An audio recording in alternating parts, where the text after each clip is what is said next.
Every week, things happen, but it's all out of order and disorganized. So here, on Paul's Tech News, that information gets sorted out, lightly seasoned, simmered, and reduced until it creates the most delicious tech news sauce that you want to smear just all over your face. At least that's my goal. This week, Intel unleashed a veritable fire hose of info about their current and future tech. It's clearly meant to distract us from the mediocre early Rocket Lake reviews that have come out. GameStop is in the news, but not for their stock prices. And as for the GPU shortage situation, well, what we thought was a light at the end of the tunnel might actually just be a train bearing down on us. I wasn't planning on drinking for this episode, but let's dig in. Excellent!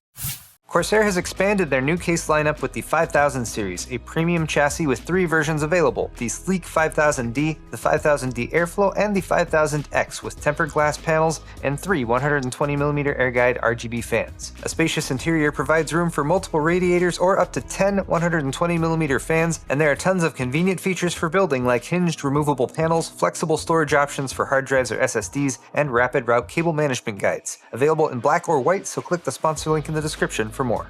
Intel's desktop Rocket Lake 11th Gen Core CPUs launch this coming week on March 30th, so Intel naturally spent a bunch of time this past week talking about the other more exciting products that they've got in their pipeline. It's pretty clear that Intel is doing their best to flood the channel with subject matter right now to get people talking about them, but if you all promise to remain cynical and unimpressed, I think we can cover the more interesting tidbits that they shared. So first, to get it out of the way, 11th Gen Core CPUs are already out there in the wild, and the 8-core, 16-thread, 11700K specifically, has been reviewed by several outlets, including GamersNexus, who generously called the chip a waste of sand. In some tests, it is actually beaten by the last gen 10700K, and although it can trade blows with AMD's Ryzen 5800X in gaming, it is routinely outperformed in productivity tasks, and it doesn't seem to have much overclocking headroom either. When you factor in the increased power draw, which is also hard to nail down due to different LGA 1200 series motherboards handling Intel's power states however they feel like rather than adhering to a set standard,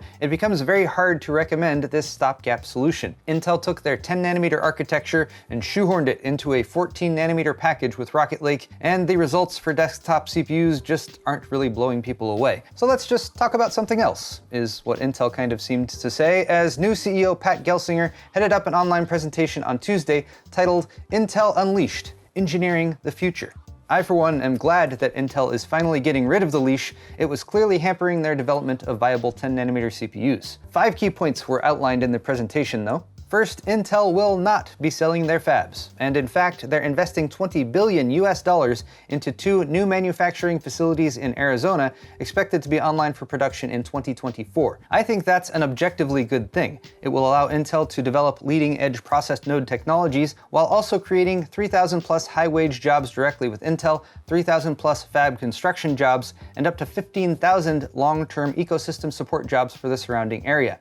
The second and third points were that Intel will be offering manufacturing services to partners via Intel Foundry Services, and that Intel is on track with their 7nm product development, which I'll be back to in just a moment. Fourthly, they're collaborating with IBM on next-gen process node development.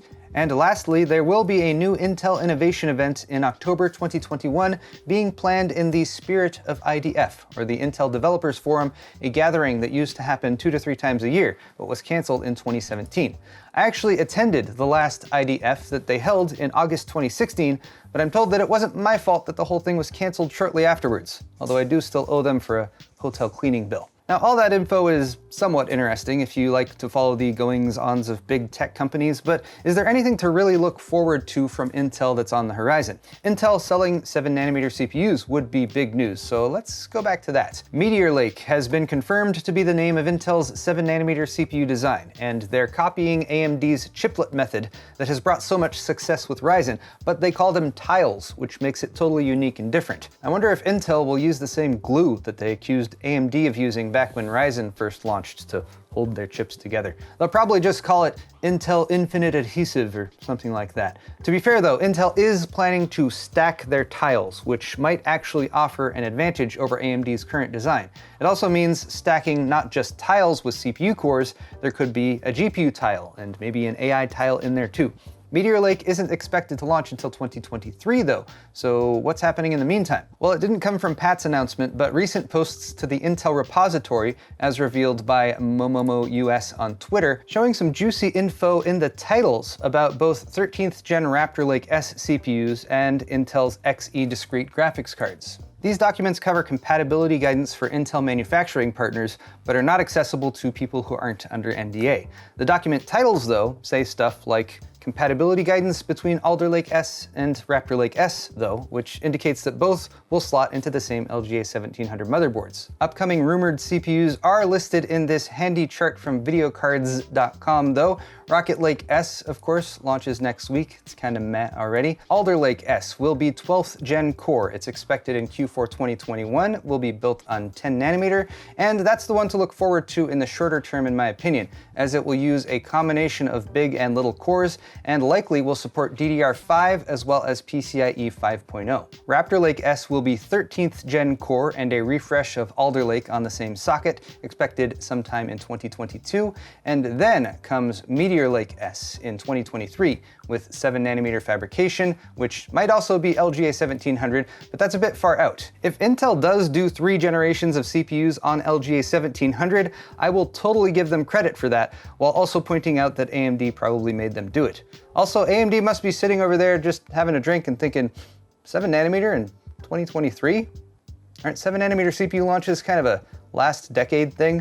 2019 called and they want their manufacturing process back, Intel. Also shown in the Intel repository listings were documents related to Intel's upcoming Xe GPUs. There will apparently be 5 versions with between 128 and 512 execution units. Now, some of these are BGA designed for laptops and mobile solutions, but at least one is clearly labeled as a PCI Express add-in card. 4, 6, 8, and 16 gigabyte GDDR6 configurations are also shown, which will run at between 14 and 18 gigabits per second. Unfortunately though, this is pretty much all the new graphics card info that has been revealed this week from Intel. While the Xe scavenger hunt that I talked about last week did kick off on March 26th, Pat didn't reveal anything further while he went about unleashing Intel. If you're curious though, the first scavenger hunt clue was Niagara Falls as predicted, and spoiler alert, the clue for the next round is Kovar. I'm sorry if I'm mispronouncing that, but that is actually the town in India where Raja Kaduri was born, and big props to the Reddit sleuths who figured that out. Oh, and one last thing. If you had hoped that Intel would be announcing a new Xe HPG Discrete GPU that they are manufacturing at their fabs, free of the constraints that have caused shortages in the rest of the industry, I have bad news. PC Gamer says Intel's first discrete gaming cards aren't going to be made in-house. They will be manufactured by TSMC on its own 7 nanometer node. You know, TSMC, the same place where all AMD's stuff is manufactured, where, from my understanding, they're a little bit backed up. Speaking of TSMC and the intractable hellscape that is the graphics cards market in 2021, I have, sadly, more bad news. TSMC and Micron have both moved to red alert status as their GPU, CPU, and memory production are now threatened by a worsening water crisis in Taiwan.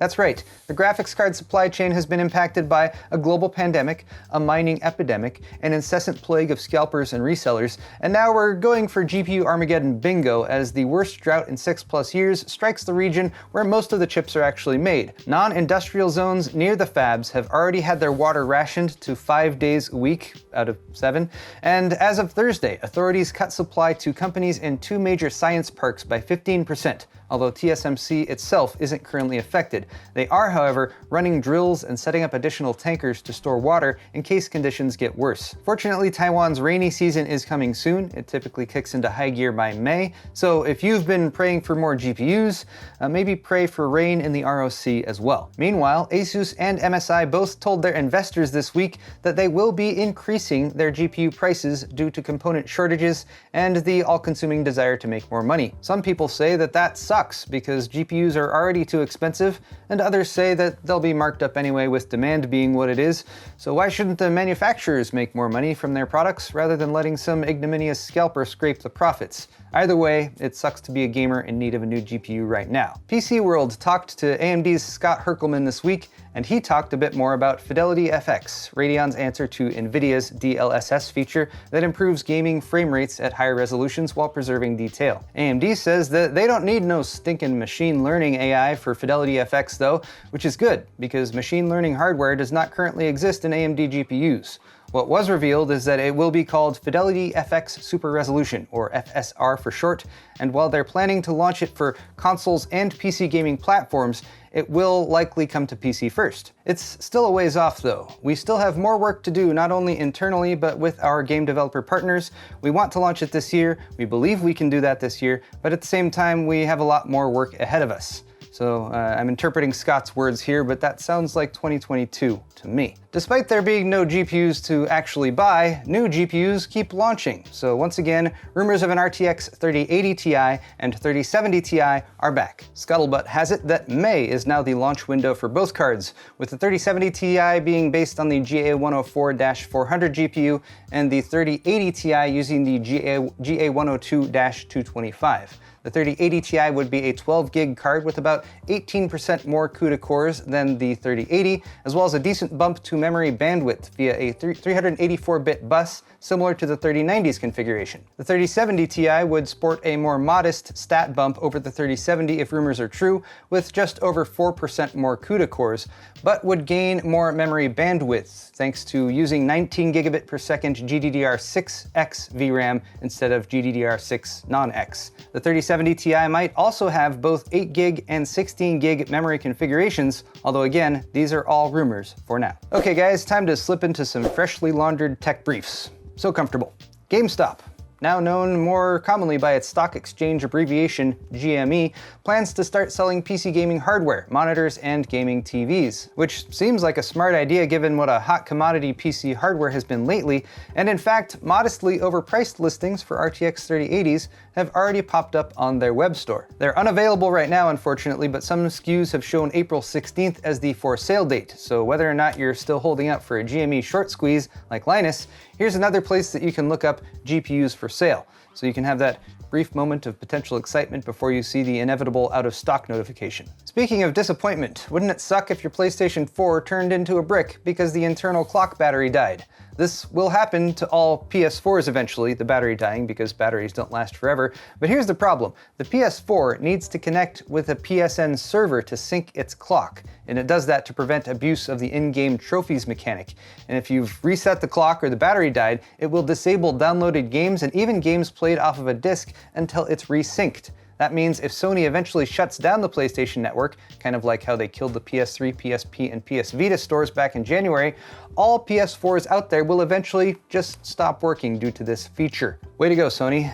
Lastly though, users of the beloved and multifaceted communications platform Discord were a bit on edge this week as it was revealed that the company was on the hunt for a buyer and that Microsoft was high up on the list with a potential $10 billion sale price. Of course, the PC Master Race meme factory immediately began churning out dire warnings of Microsoft's previous treatment of platforms that it has acquired, but many pointed out that Discord going public was a more likely move, and also it seemed like that would suck way less. But Wall Street Journal followed up on Thursday with evil news. Discord, they say, is in exclusive talks with Microsoft, and the deal could go through as early as next month. Rip Discord. Hopefully the Bing ads won't distract us too much from the Skype integration. But there you have it, guys. Tech news for the week, and if it all seemed a bit dire, that's because it was. But hey, spring is here, and that's nice, right? Go outside. In closing, as always, your feedback is welcome, so please feel free to leave me a comment down below while you're pawing around in that general area. All of the articles I talked about today are linked in the description if you're interested in further reading, and you can also click the like button if you enjoyed this video. Check my store at paulshardware.net for a selection of excellent merchandise options, including my new beer sets with the bamboo coasters, and subscribe to my channel if you'd like to see more videos like this one in the future. Thanks again, everyone, for watching. We'll see you guys next time. Cheers.